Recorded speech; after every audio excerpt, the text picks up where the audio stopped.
அஸ்ஸலாமு அலைக்கும் வரஹ்மத்துல்லாஹி வபரகாத்துஹு. நான் ஜீனா ஷாஹ்தீன் மன்சூர். குர்ஆனிய சிந்தனை ஜுஸு அம்மத் தஃப்சீர் தொடர் சூரா அல் காஃபிரூன்.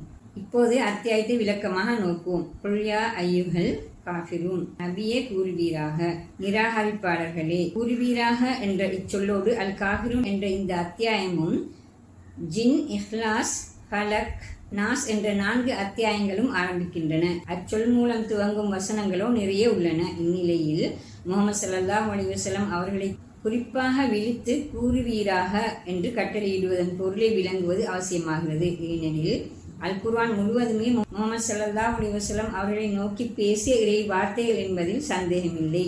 அவ்வாறு இருக்கும்போது சில இடங்களில் மட்டும் கூறுவீராக என்று கட்டளையிடுவதில் ஒரு விசேட அர்த்தம் காணப்படுவது சாத்தியமே ஆகும். இமாம் ஃபக்ருத்தீன் ராசி தமது அல் குர்ஆன் விரிவுரை நூலில் இதற்கான 43க்கும் அதிகமான நியாயங்களை விளக்கியுள்ளார். ஷேக் சல்மான் அவுதா அந்த நியாயங்களில் சிலவற்றை மேற்கோளாக எடுத்துள்ளார். இவ்விரு அல் குர்ஆன் விளக்குரை ஆசிரியர்களை அவதானித்து சில விளக்கங்களை கீழே தருகின்றோம். 1. அல் குர்ஆன் இறை தூது. முஹம்மது ஸல்லல்லாஹு அலைஹி வஸல்லம் அவர்கள் அவராக எதுவும் ஏற்று கூறவில்லை என்ற கருத்தை இடைக்கிடை சுட்டிக்காட்டுவது அவசியமாகும். அந்த வகையில் கூறுவீராக என்ற பிரயோகம் அக்கருத்தை காட்டுவதற்கான ஒரு வழியாக அமைகிறது. குறிப்பாக அல் குர்ஆனில் பல இடங்களில் இறைவனை படற்கையில் வைத்து பேசுவது இப்பிரயோகத்தை வேண்டி நிற்கிறது என கருத முடிகிறது. 2. இறை தூதை மக்கள் மத்தியில் கொண்டு செல்ல முஹம்மது ஸல்லல்லாஹு அலைஹி வஸல்லம் அவர்களே பொருத்தமானவர்களாவார்.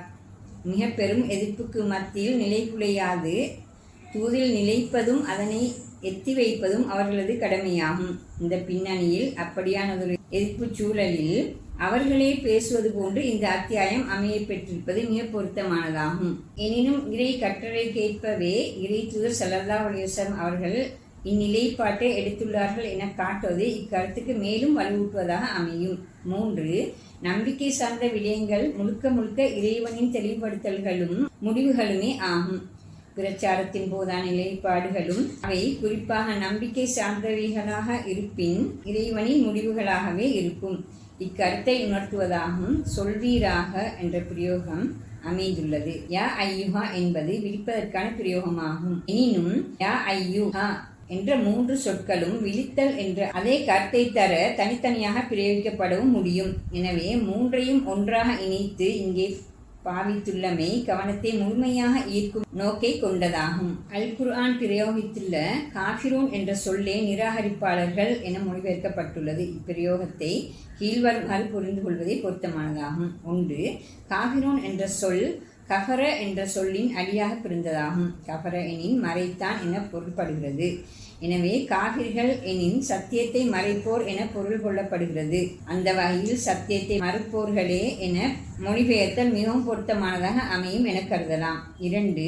அல் குர்ஆன் இறை தூதர் முஹம்மது ஸல்லல்லாஹு அலைஹி வஸல்லம் அவர்களை ஏற்காது எதிர்த்து நின்றோரை நிராகரிப்பாளர்களே என நேரடியாக விழித்து பேசுவதில்லை.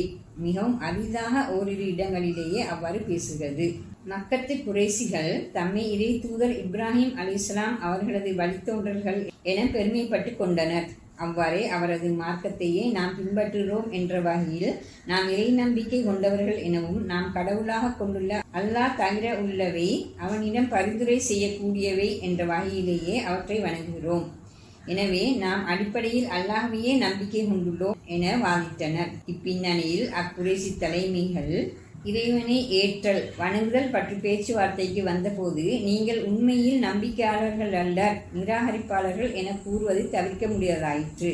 அந்த வகையிலேயே இச்சொல் மூலம் அவர்களை விழித்து இந்த அத்தியாயம் பேசுகிறது. 3.